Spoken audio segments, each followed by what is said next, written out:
and welcome. This is the regular city council meeting for the city of St. Peter. It is Monday, November 28th, 2016, 7 p.m. We will call the meeting to order. All please rise or join in the Pledge of Allegiance. I pledge allegiance to the flag of the United States of America and to the republic for which it stands, one nation, under God, indivisible, with liberty and justice for all.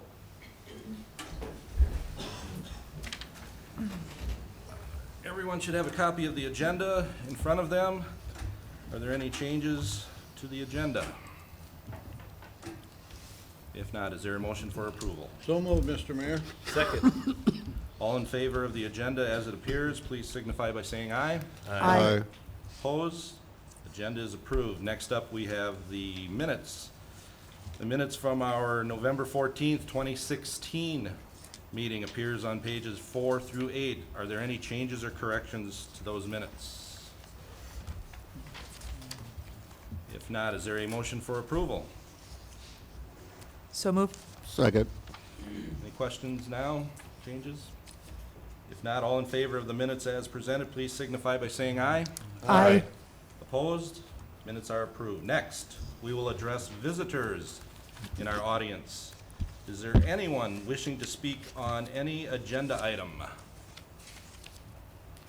Seeing no one, I know we have some for this next one. Are there any visitors all that would like to make comments to the council? If so, please come up, be recognized, and we will continue from there.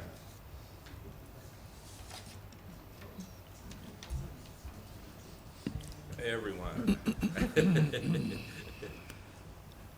And if close as you can get to the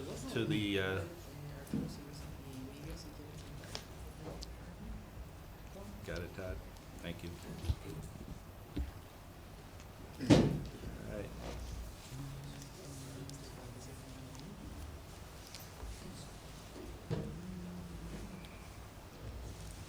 With us this evening, we have 4 visitors out of the 6 visitors that we have from our sister city, Petitlan, Guerrero, Mexico. And from there, I'm going to let Chaz Brown, who is here with us. Chaz was a Gustavus student who now works at the university in Petitlan. And if he can introduce, and if someone would make a comment, and if we have questions, we can go from there. Thank you. Good evening, everybody. Thank you for having us. As Mayor Chuck said, my name is Chaz. I graduated from Gustavus in 2011, and I've been working with the Sister City Committee for probably 7 years.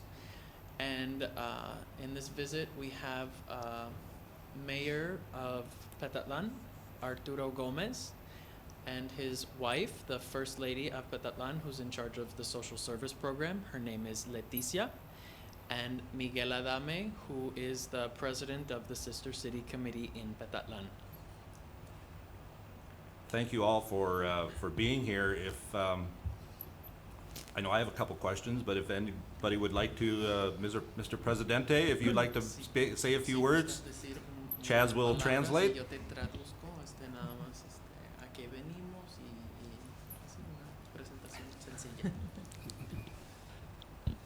Gracias.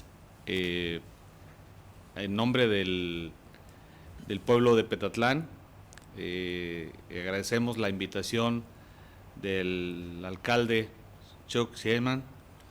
Gracias. Thank you on behalf of the community of Petitlan, and thank you specifically to Mayor Chuck Ziemann.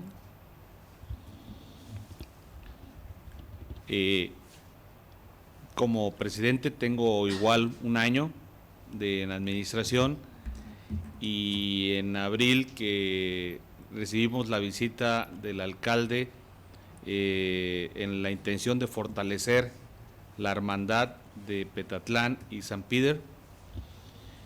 I also have been in office for just 1 year, just like Chuck, and in April when we were able to receive Chuck with the Gustavus students who did their Learning to Serve program, we were able to strengthen the relationship that we have through our 2 cities and the sister city relationship that we have.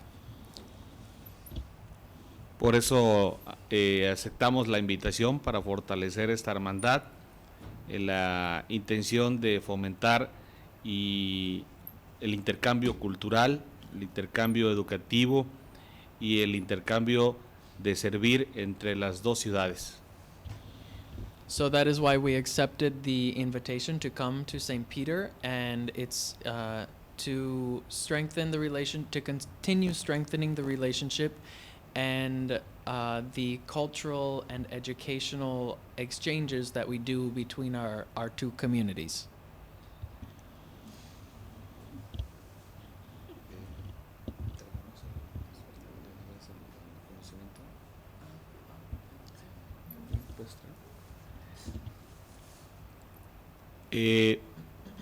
San Peter ha apoyado a Petatlán anteriormente derivado de esta hermandad y como representante del gobierno y de la ciudad y con el presidente del Comité de Ciudades Hermanas en Petatlán venimos a agradecerles y a darles las gracias.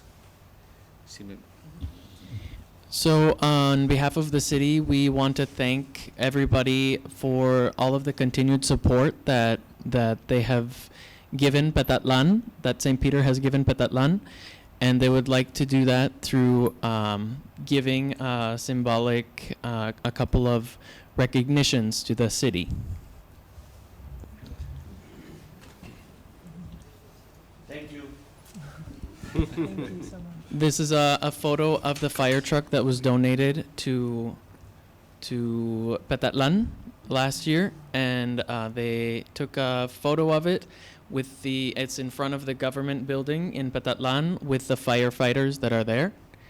And it says, Petatlan, St. Peter, Sister Cities, thank you. And then there's also a formal document that is thanking Mayor Chuck Zeman for his continued support and the city of St. Peter for their continued support in Petatlan. Thank you. Thank you, Chuck. Thank you.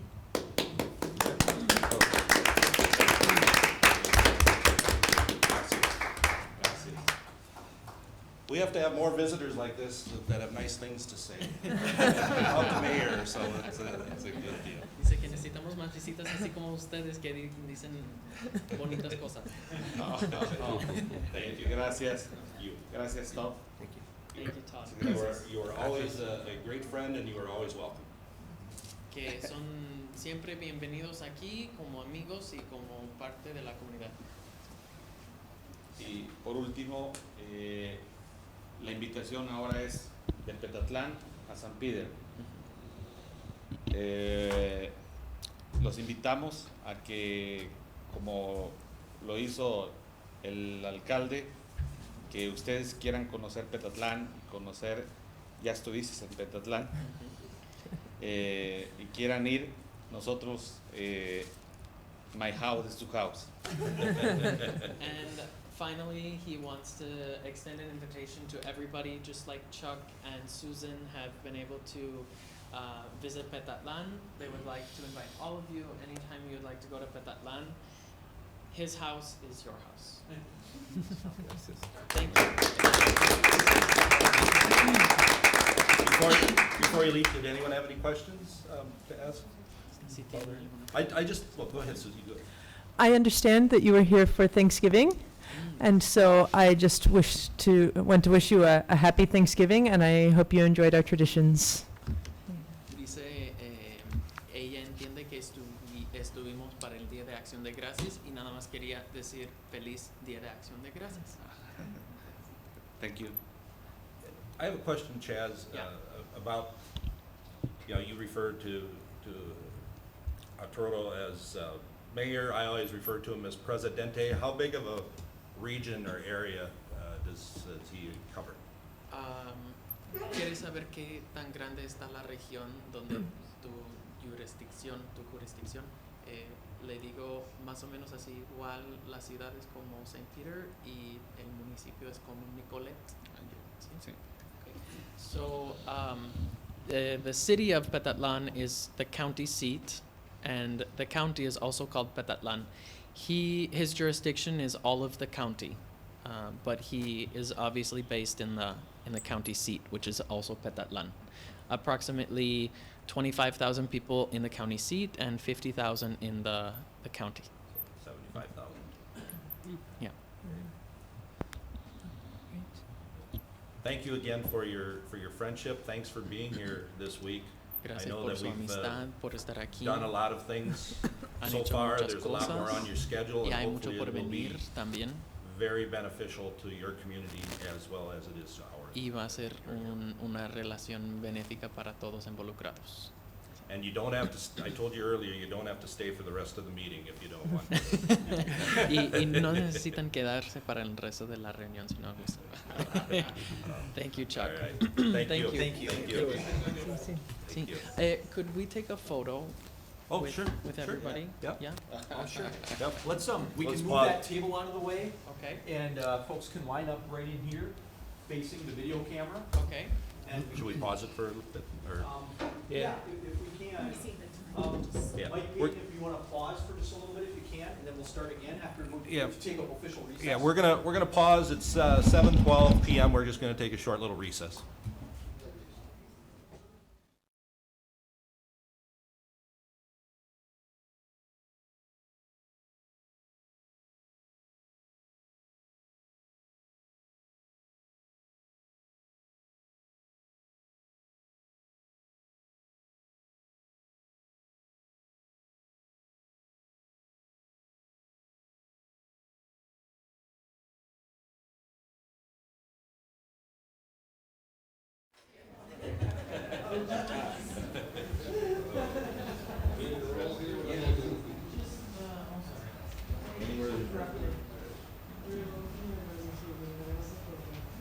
We're gonna have to switch in more.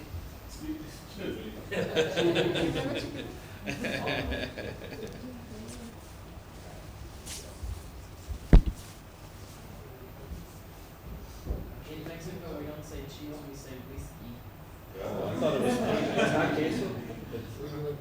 Is that what they say? Whiskey. That does the same thing. Smile. Makes Gary's be smiling later.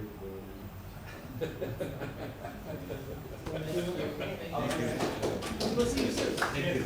See you later. Good work, good cooperation, everyone. Thank you for your patience. It was nice to see you. Thank you very much. We will see you, we will see you Wednesday. Excuse me, this lingering cough. Yeah, everybody seems to have Souvenir from Florida, actually. They've point. got it down there, too. Thank you. Thank you.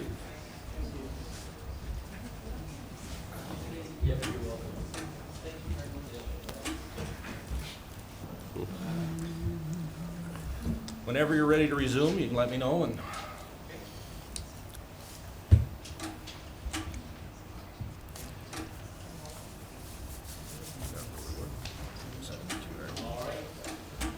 Ready to go? Oh, now, hold on a second. He noticed we didn't have the chair in the back. Oh.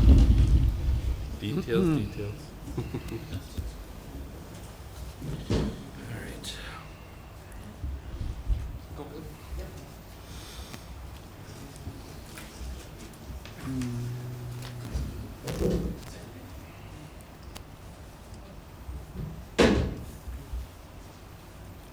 All right. All right. We are back. It is 7:15 p.m. Next up on our agenda is the consent agenda. The consent agenda begins in detail on page 9 and concludes with the resolution on page 24, and includes the following budgeted purchases in excess of $7,500. To Viking Automatic Sprinkler Company for sprinkler head replacement for $9,750.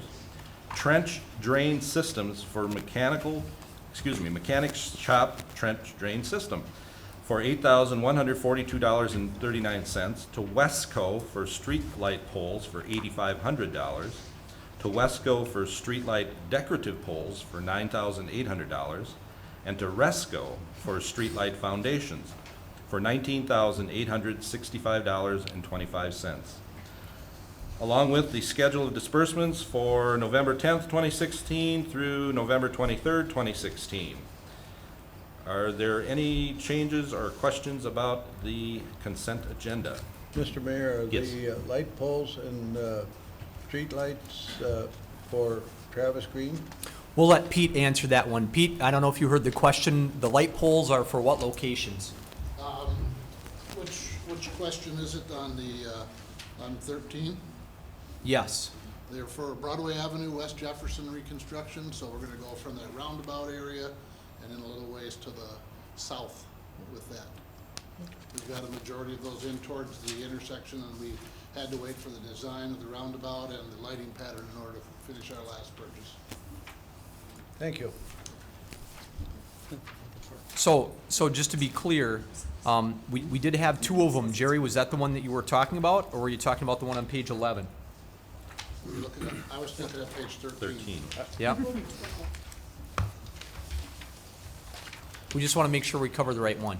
Yeah, no, that answers my So, question. so Pete, none of these are going into inventory. They'll be in inventory a short time until construction takes place on the old Gardner Road and in the park area of Community Spirit Park. Right, we put everything in the inventory, right. Todd, and so what we do is we order those materials, we put them in the inventory and then take them back out.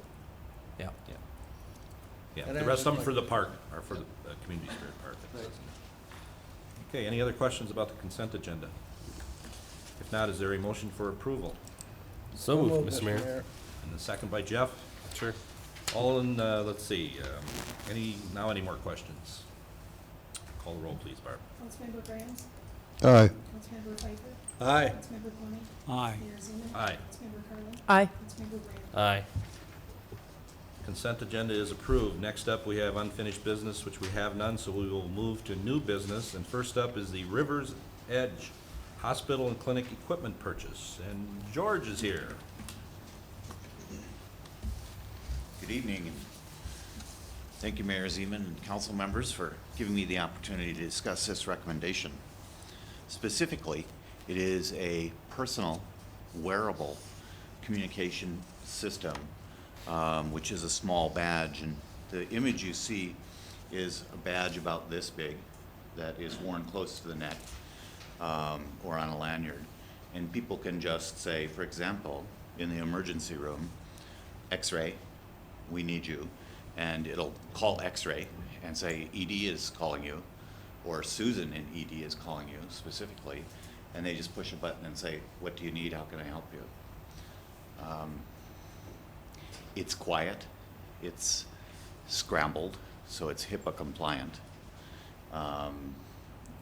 It's particularly useful and beneficial to the hospital because at various times, particularly on nights and on weekends, we have just one person in a department, and they're not always near a phone, and they're far away from reception, front entrance, and ED. So very efficient communication, increased security, because there's also a panic page all. You know, I need help right now in X-ray or something like that. That's the gist of the system. It's, as you can see, $100,603.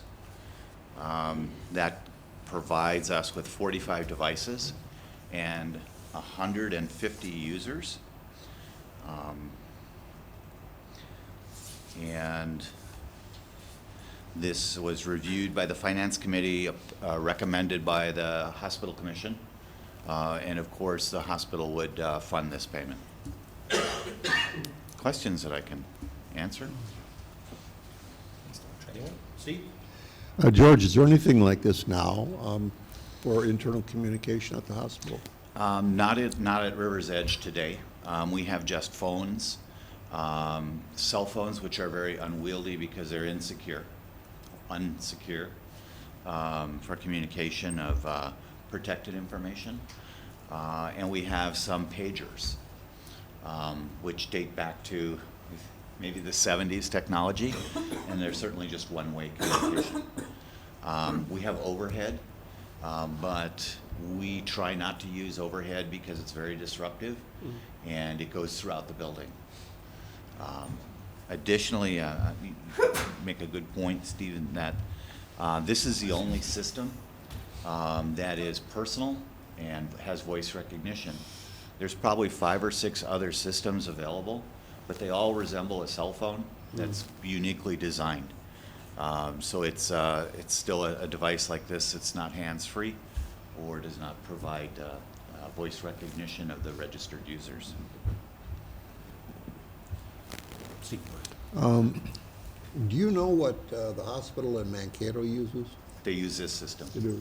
Have you tried this out with your staff already and see what their receptivity is to this system? We've had demonstrations, and you know, it's hard in a half a day demonstration to make a good decision, but a number of our staff have used this system in other hospitals, Mankato and the cities and other places. Okay. All right, thanks. Any questions? George, I have one, you know, and I'm sure not, you know, if you have 45 of these units and then 100, what'd you say, 150? 150 users. Mm-hmm. Is there any, you know, like a busy signal or whatever with the, I mean, how does that work? Well, the 150 users are set up in the system so that they can be distinguished by voice recognition. The 45 units, when people check into work, if they're people that are carrying these or supposed to be, they check them out, turn them on, and speak into it in a startup mode, and then it knows who it is. So at any given time, there might only be 25 to 30 units in use with a few backups. But the 150 is for all that other staff that might use it on Tuesdays or evenings and weekends, et cetera. That's a 24/7 operation, so Yes, you're changing people constantly. correct. Okay. Any other questions? If not, the resolution approving the purchase of the voice communication system for Rivers Edge Hospital and Clinic appears on page 27. Is there a motion for approval? So move, Mr. Mayor. Second? Any other questions? Call the roll, please. Councilmember Pfeiffer. Aye. Councilmember Cohen. Aye. Mayor Zeman. Aye. Councilmember Garland. Aye. Councilmember Brand. Aye. Councilmember Grams. Aye. Resolution passes. Next up, we have the Broadway Avenue parking restrictions. See, George. Members, Pete is here to describe the need for passage of this resolution. Pete? Thank you, Todd, Mayor and Council. Let me clarify from earlier the question that Jerry had asked.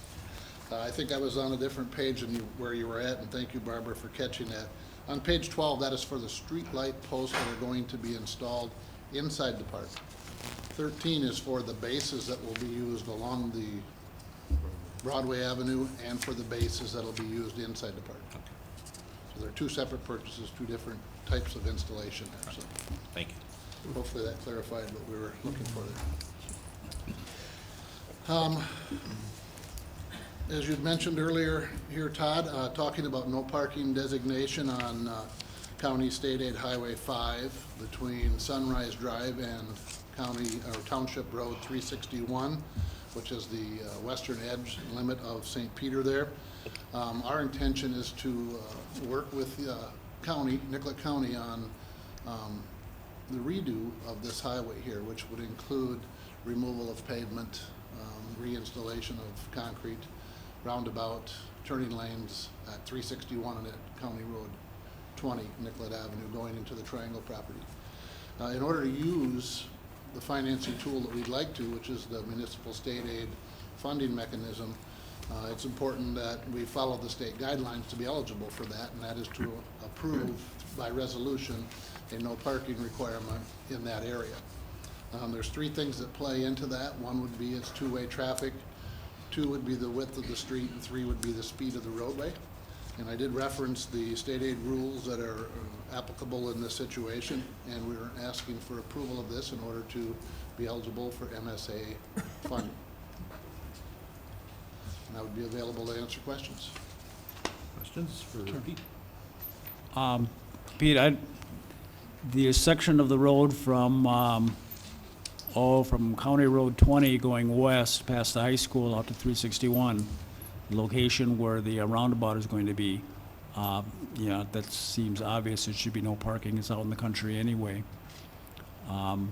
as you go between County Road 20 back towards Sunrise, the area around the entrance to the Catholic Church, yeah, there's left turn lanes.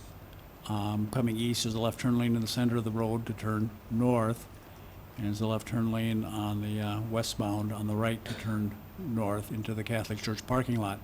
That seems reasonable along there also. The entire width of the pavement is used up by traffic. So I think it's reasonable along there also to have no parking. As you get further east, though, when you get towards the, where the community garden is and where the water tower is, the water plant is, the road is really wide. There's only 2 lanes of traffic. There are 8-foot parking lanes on either side. Or when there aren't 8-foot parking lanes on either side, there's about a 10-foot yellow striped section in the middle of the road, all unusable by traffic. And I'm confused as to why on that part of the highway we'd want to prohibit parking, especially when we've had requests for parking only on the south side of the road along the community garden and along where the water plant is. There seems to be plenty of room to move the traffic lanes slightly to the north, using up the whole pavement, and have the existing 8-foot have a 12-foot parking lane along the south curb. Why is the road striped in such a manner that as to make that impossible? Why isn't it striped so the traffic is moved more towards the north curb to make room for parking along the south curb? I don't know if the, That wasn't us that striped it. I assume it was the Right. county. well, I'm not sure that we didn't stripe that. We would probably participate with the county on that, but I'm sure that the county decided how it would be done. They because- designed it, but they designed it for their own use. We have slightly different priorities, where we have citizens that would like to park along a short stretch on the south side of the road there during the summer for 3 or 4 months. And I know that there's been requests to park on the north side as well, and the issue that you have is that according to MSA state rules, any traffic that's 45 miles an hour and above, they don't allow traffic parking in that area because it becomes a traffic issue. You also, when you have traffic coming from the east, you have obstructed view, you're coming over the hill at 45 miles an hour. And so they'd like to see no parking along that way. I can see no parking along the north side. There's no development along the north side either. There'd be no reason for anybody to park there, except to get out of the car and cross the road to the garden, which would be dumb. But you're telling me there are no 45-mile-an-hour roads in Minnesota that parking is allowed along? Nope, I'm not saying that at all. What I'm saying is if we want to use MSA funds, we have to follow their rules, even if we disagree with them to a degree. In the MSA, all MSA roads that are 45 miles an hour prohibit parking? I think it's on their checklist, John. I'd have to check and see what they would do if we didn't follow that guideline. But I think it's, when we make application to use MSA funds, the key is they have a checkbox, says, have you done this, this, and this in order to be eligible? And if we left that box unchecked, they would probably question. Well, I don't know why we use it. can't look into this, since the road seems to be so wide. There seems to be plenty of space. We only want to talk about parking on one side and then only for like 100 yards. And if the road were striped differently, there would be a 12-foot parking lane, which shouldn't create any safety issues at all. If I may, if this is an issue that the council wants to pursue, we kind of have a little bit of a challenge because we are within a tight time frame with the county for the application and use of the MSA funds. So one of the ways to kind of bridge the gap, again, if the council wants to pursue that, is for you to pass a resolution that's very similar to what you have in your packet and give us some latitude to work with the county engineer to further explore that. He is the person that is in charge of managing the project and the communication with DOT on this issue, and we're happy to press that. However, I don't know that you want to be in a position of missing the timeline to be able to use those MSA dollars. Well, I don't want to be in the timeline to miss the MSA dollars. The project that the county is concerned about is a half mile west of here. It really doesn't have any impact on this part of the road. I'm sure the county wants to stripe it in their fashion, which is the way they always do these roads, but we have a specific set of issues within city limits that we'd like to do something different. So, And maybe that is the case on the part of the city council. Councilmember Kwame, you've been the one that's spoken so far, but if the council does want us to pursue that, again, my hope would be is that you give us some latitude by passing a resolution. It doesn't have to say exactly what this one says, but gives us some latitude to try and work this so that we can meet the wants that have been expressed so far, if that's the will of the council or the pleasure of the council, but still meet the timeline that's necessary. As you know, if this project doesn't move out for bids in the appropriate time frame, with the holidays in place and everything else that's going on, you have an end date for completion of the project that's going to be tight as we speak anyway. Can we pursue and continue to inform you of what that pursuit looks like, but allow us to move forward? Part of why we get stuck here too, Todd, is because the county is, in their scope of work, the main holder of how this project will be laid out, goes all the way back for repavement with MSA funds back to Sunrise Drive. And that is why the resolution looks like it does right now. I agree with John, and we could easily have gone back to just where County Road 20 is and then worked our way from there forward. Unfortunately, we're part of the bigger picture in the county project, and so we're kind of stuck in that area. Steve? Is there any reason why the speed limit couldn't be changed to 30 in that area? Well, I think what'll happen is MnDOT, the one thing you could do is recommend that MnDOT set that speed for that area there. But it's pretty much designed, and we pretty much know how they're going to lay that out and what they would do. The problem you also have with that is it's twofold, is you ask them to do that, and that's how you get it changed. You will post it what they tell you it has to be posted after they're done. So there, you kind of are stuck with, be careful what you ask for in that situation. I'm thinking in that area that John is referencing, to me, it just seems when you've got a lot of traffic coming on that road, especially high school students going 45 and they're going to go 50 or 60, you're asking for potential accidents. Right. That's what I could But see. that's key on pedestrian safety, on why they have no parking there, and that you get them to crosswalks and to areas where you can post that and watch out for your participants. If you have people getting out of cars with people going 45 miles an hour 3 feet away, that's still a hazard. Well, I And agree, yeah. if there's any kind of obstacle there, you want to be careful. the advantage we have in this location, of course, is that there's little or no overlap between the school year and the gardening season. So That's true. there shouldn't be any parking when the Yeah. students are driving, apparently. August, September would be about it, yep. Well, I'm also interested in seeing what we can do to maintain some level of parking access if possible. Obviously, safety needs to be the first concern. Getting those MSA dollars to make this project go is also very important. So I'd even be inclined to just approve this resolution tonight, and then after working with DOT, figure out if we can have some sort of exception variance, something along those lines.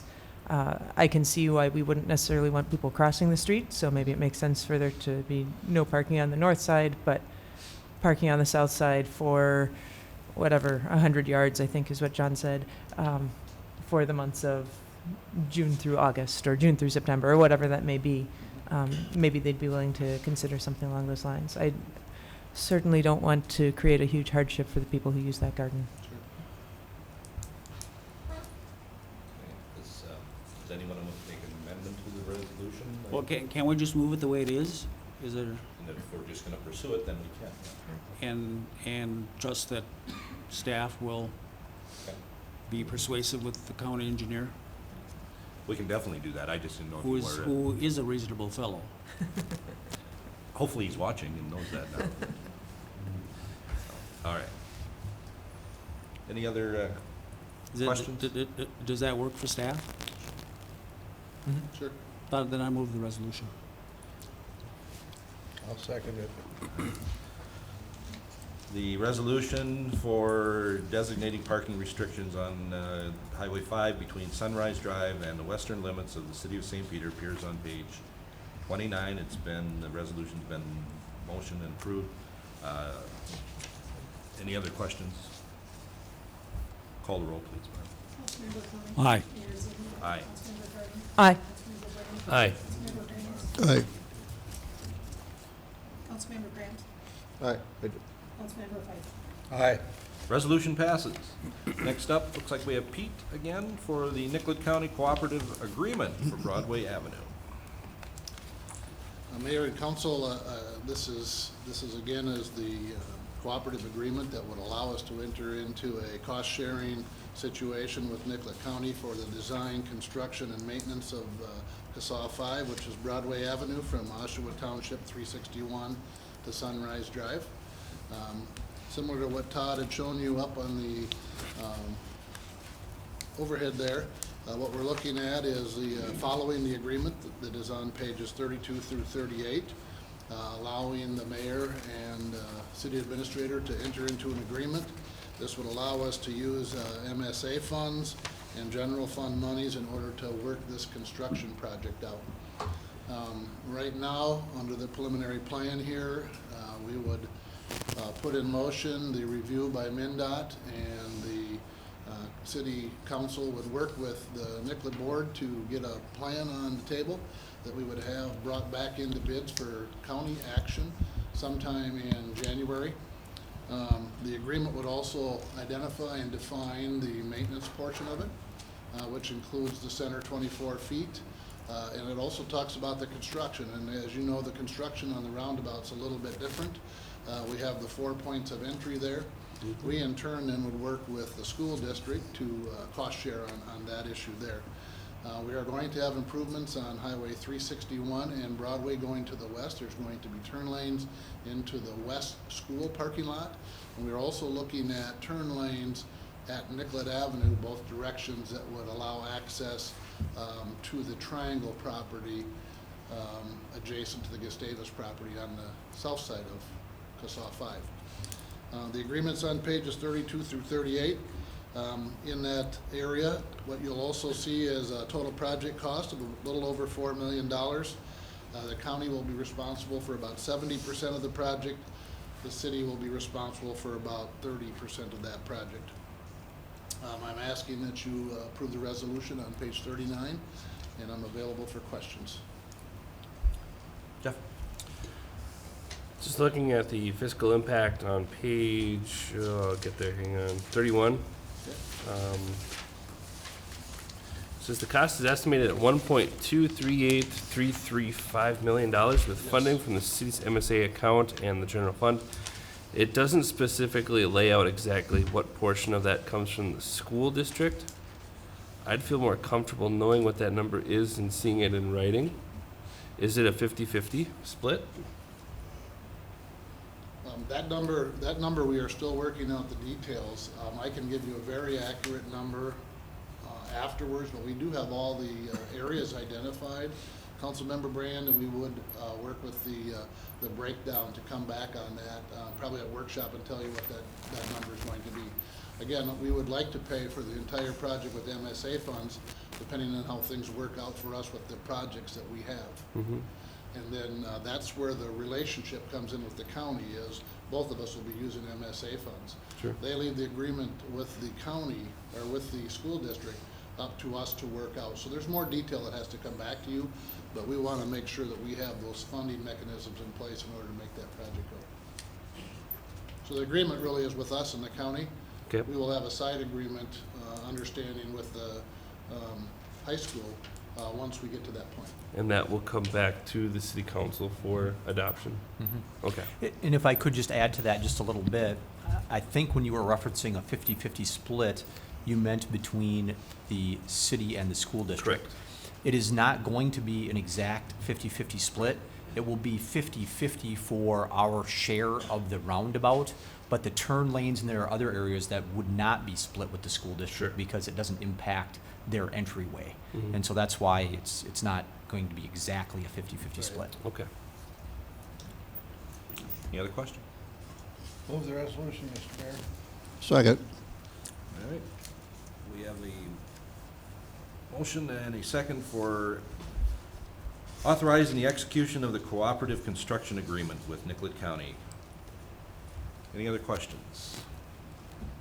Call the roll, please, Barb. Mayor Zeman. Aye. Councilmember Carlin. Aye. Councilmember Brand. Aye. Councilmember Grant. Aye. Councilmember Pfeiffer. Aye. Councilmember Cone. Aye. Resolution passes. Next up, we have Mr. Moulton again for a backhoe hammer replacement purchase. Yes, I'm here tonight to ask that we replace the 2004 Case backhoe. It has been an outstanding piece of equipment for us. During the lifetime here, we've put a little over 3,000 hours on. We average about 250 hours annually of operation for that unit. We consider 250 hours annually for that unit. We consider about 400 hours annually as heavy duty, and anywhere between 250 and 300 as medium duty. Because of that, we have a decent trade-in price. Looking at the low quote that we have here from Titan Machinery, new unit, as we have specified, is about $107,000. New jackhammer and processor will be a little over $11,000, minus the trade-in of about $38,000, brings us to a cost just under $80,000 at $79,915. We have looked on at other units along the line there, and we feel that justification for another unit that'll last us 12 to 15 years is justified along here. And we're asking that the City Council approve the resolution that's attached here. One thing to add here is our annual operation cost for this unit is roughly $6,600 based on purchase price, which comes very reasonable to have a backhoe at your disposal for $6,600. We've paid for that machine several times with the work that we've accomplished with that unit, and staff is recommending approval. Questions for Pete? Pete, you may have said it in here, but if it's such a good piece of equipment and it's still operating, why are we getting a new one? Well, it's time to upgrade. You know, we're starting to show where you start putting money in the pins and arms, and pretty soon you're 10 to 15,000 down. Yeah. And it's got great trade value now. People can see that it still has a little bit of life left in it, but we use it as a heavy-duty machine. It runs the jackhammer for the water breaks that we do and for a lot of the concrete removal, and that's hard on a machine. Any other questions of Pete? just- Steve? Pete, when you talk about this attachment, does it come with a hole then in the back? And then Right. the attachment is separate then? Yep, we have Okay. two backhoes. We have a rock bucket and a regular excavation bucket. And then the attachment is a jackhammer, and that hooks to our hydraulics and is used during times where we need to bust open the concrete. Okay, thank you.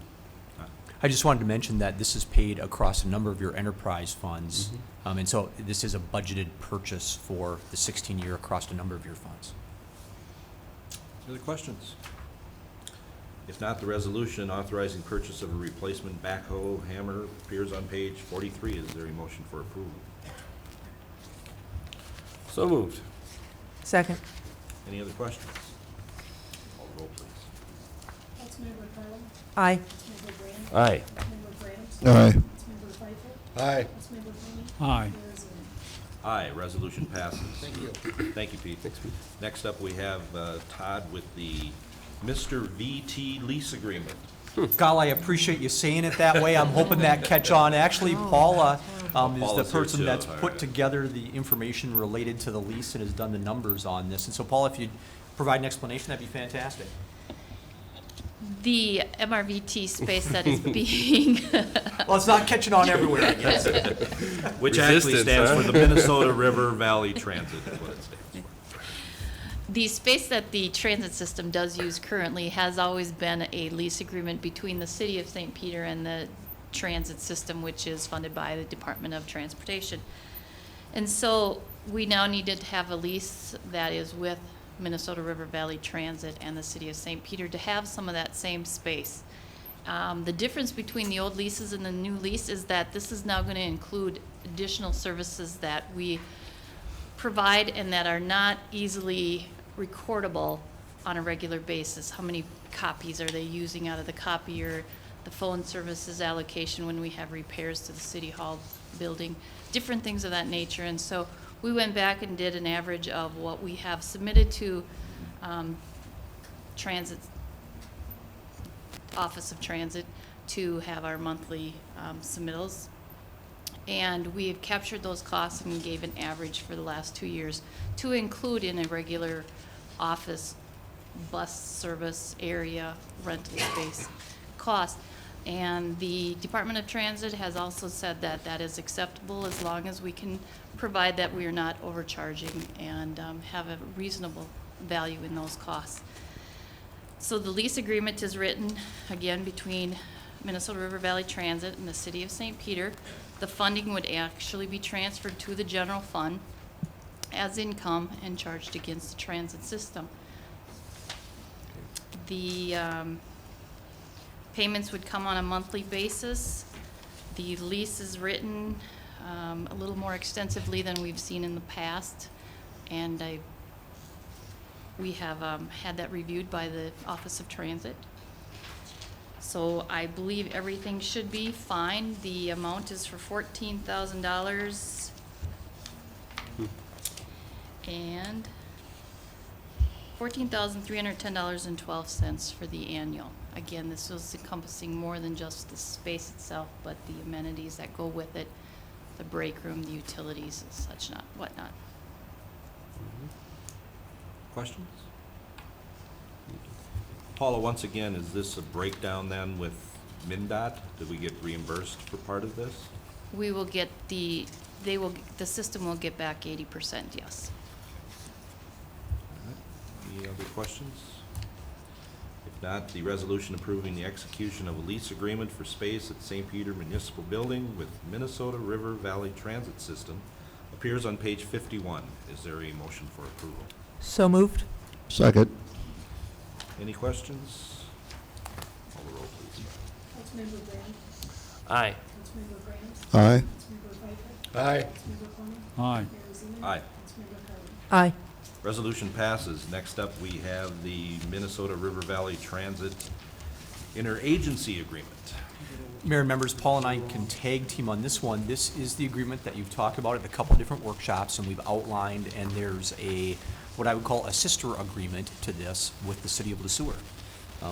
Your joint powers agreement stipulated that the city would provide the human resource and provide all the employees for MRVT, Mr. VT. And this provides for that interagency agreement between the city of St. Peter and MRVT. Reimbursement will be provided by the transit system to the city of St. Peter for all the costs related with maintaining all of the employees and the associated time with management of the system from the HR perspective. Just to give you some additional background, again, the sister agreement with sewer deals with them really fiscal and management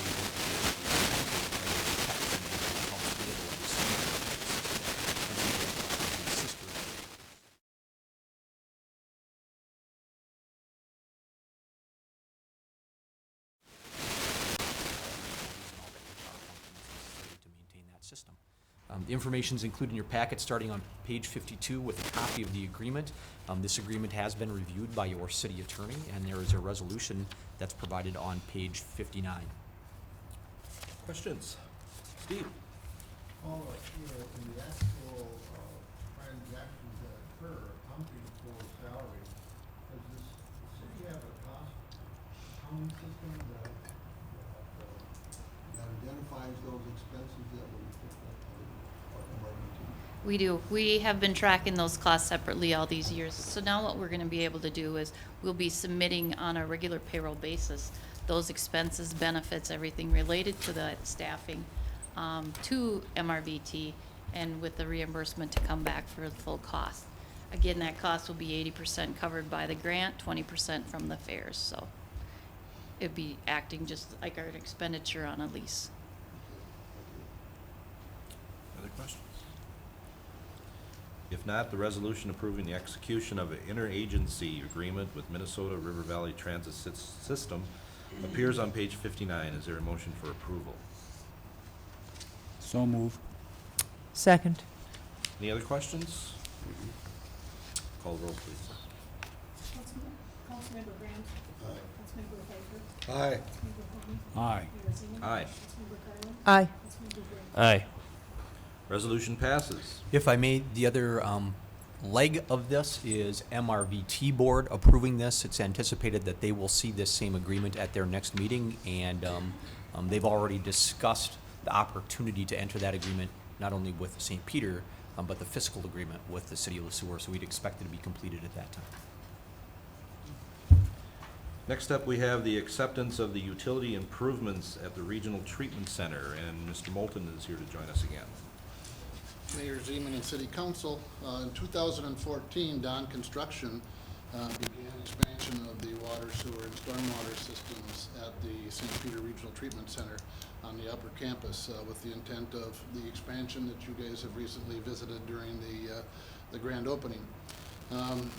Working with their engineer and their construction engineer, which was Adelson Peterson, the contractor was able to install 3,240 feet of ductile iron water main, 8-inch to 12-inch, 365 feet of ductile iron water services, 3,340 feet of PVC sewer line in various sizes, and 4,950 feet of concrete storm pipe that drains to a new storm basin located adjacent to Shepherd Drive up there. They have constructed the utilities to plan and specification. They have turned those over to the city for operation. They're now part of our system. The total value that has been turned over to you is about $680,000.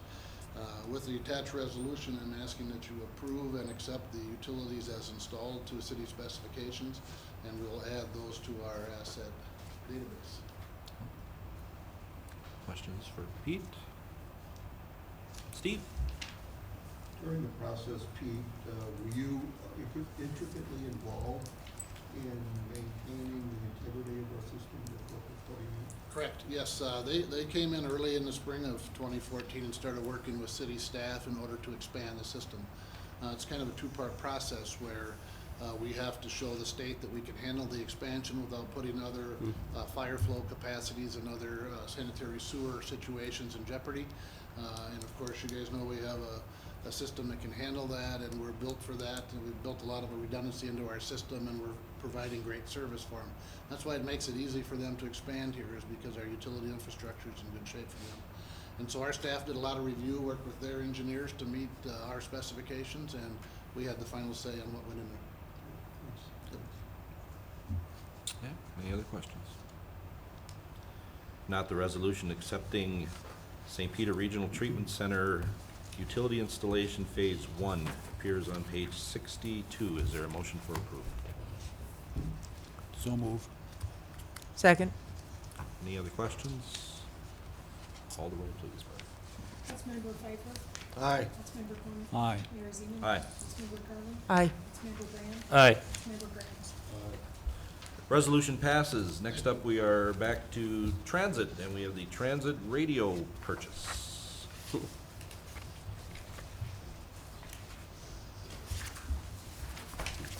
Mayor, members, we have gone out for bid for radio systems for the transit.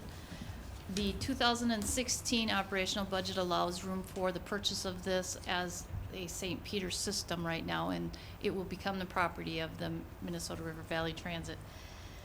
The quotes that we received came from a number of vendors.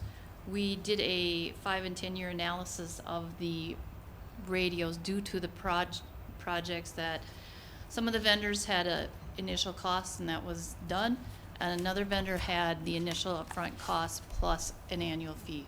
And so we broke that out as to see what kind of cost over the 10-year time frame that the radios would be viable, and to see which one was the most effective system. And so the recommendation is to go with Bearcom Wireless for the cost of $13,356. Once the area of coverage is necessary to increase, if we were to expand further out into the counties, we would then be able to purchase additional repeater or antennas to have that placed, and so that the coverage could be increased at the time. There's one system that had coverage that would increase to that, again with an annual fee, but again, cost effectiveness, we figured that the system from Bearcom would be just as reliable. The purchase cost, again, would be an 80% coverage from the DOT Office of Transit funding source, whereas 20% would be coming from our fare stream.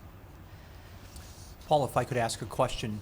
We already have radios in our buses, and LeSueur has radio in their buses, so what do we need a new radio system for? The two systems work off, one is UHF, one is VHF, and so they're not compatible. And so we need a system that is compatible. Once the purchase is in the way, the similar radios on the system that we're purchasing can be fluctuated to accommodate the use of some existing radios if it does work. So one of the systems, I believe it's LeSueur's system, would be compatible. So as long as those radios are compatible, they could be used, and our purchase actually decreased here a little. There are a couple radios on the LeSueur system that can be reprogrammed to work with this system. Not all of it, and our system cannot be. Paul, I think it's also, is it fair to say that it's important that we be able to interconnect these systems because of the corridor route that is being planned by MRVT? Correct. The communication needs to be there. The dispatching being out of LeSueur would also need to communicate with St. Peter dial-a-ride buses. So that communication needs to go back and forth.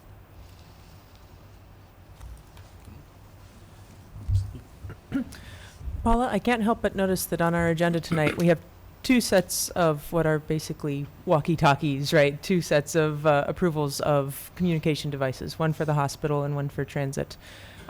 Hospitals is a lot more expensive than transits, but in both cases, we're talking about using funds within the hospital in that case and within transit and the cost-shared money as well. So this is not a general fund purchase, Correct. just as hospitals is not either.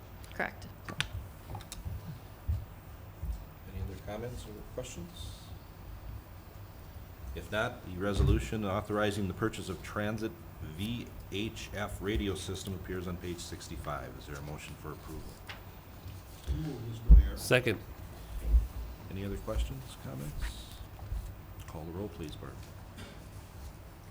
Councilmember Klum. Aye. Mayor Zimmerman. Aye. Councilmember Frye. Aye. Councilmember Graham. Aye. Councilmember Graham. Councilmember Pike. Aye. Resolution passes. That concludes our new business. Next up, we have reports. The only thing, kind of a follow-up with the Petitlan visitors, our sister city visitors that were here. This will broadcast probably on Tuesday, but they will be here leaving early Friday morning, and they will be probably quite visible out in the community. So if anybody out there sees them and, like to talk to them, or Chaz is always with to translate. And they're very, very nice people, as you could witness here tonight. And that's all I have. Mayor, members, if I may, I'd like to yield the floor to Councilman Brand, who was at the Coalition of Greater Minnesota Cities Fall Conference. So was Councilmember Paris. And there was a snowstorm, and so that was cut short. And of course, Roger's not here tonight, so if you want to talk about it just for a few moments, that'd be great. Sure, yeah. We had a great opportunity to serve on the board this year for the Coalition of Greater Minnesota Cities. So St. Peter's being represented on the board as we work on some different issues of the Capitol this next legislative session. The big one, again, is going to be local government aid, working on trying to get more local government aid for the greater Minnesota cities. We had a great conversation about the rural narrative. And that was exciting to me because I never thought about what the narrative could be in St. Peter compared to some of the other communities that I sat at the table with. But in the next couple of weeks, I'm actually going to be kind of pinging people in the community, asking them what they think the St. Peter rural narrative is. And I'd love any input that people can give me, but basically what I'd like to do is find out what St. Peter's specific narrative is. And I'll be talking more about that down the road as well. We had a chance to talk about what the 2016 election results were and how that's going to impact what the coalition is going to be doing for the next legislative session starting in January. And then, of course, we had an opportunity to talk to some legislators up at the Capitol, two representatives, two senators, two being Republican, two being DFL, to kind of see, kind of test the waters a little bit to see what it's going to be like going into the next legislative session. This is big, important stuff. It does have an impact locally, so it's nice to know how that's going to go here in the next couple of months as they gear up towards legislative session. Thank you. Thank you. Thanks for attending that, Jeff. Yeah. Appreciate that. The next item that I have, Mayor, members, is just an update that for those of you that sit on the City-County Committee, Liaison Committee, the next meeting is scheduled for December 14th at 3:30, and that'll be at the Nicollet County Government Center. I don't know that we've had a room called out yet, but watch for that. And I did provide within your packet last time. I just didn't get it done for you. This time I did get it done for you. Starting on page 66 is the report from your goal session, which happened on November 7th. So not to keep you much longer, I don't want to go through all the bullet points, and certainly you didn't cover the entire agenda that was laid out that evening.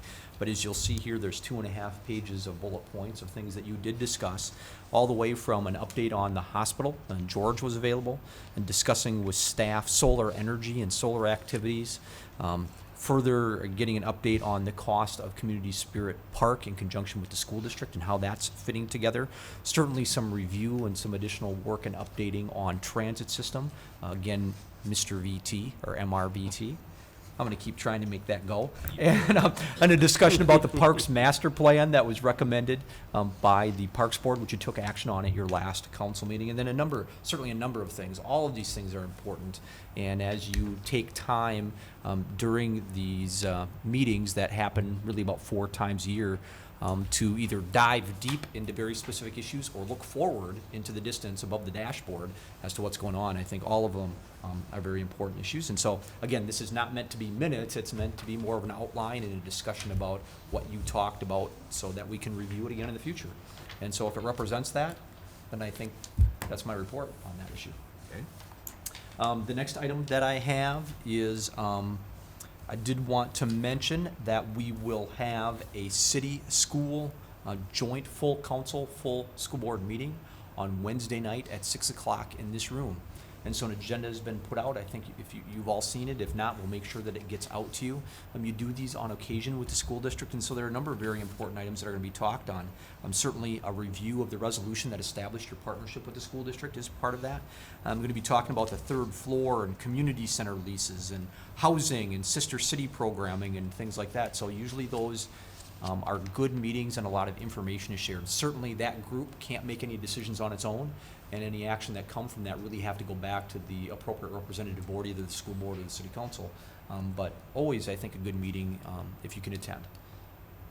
This one, we will also record, so it'll be able to be seen on SPPA as well. Mr. Mayor, I think that's all the reports that I have for you for tonight. Okay. Anybody else have anything they'd like to add? If not, is there a motion to adjourn? So moved, Mr. Mayor. Second.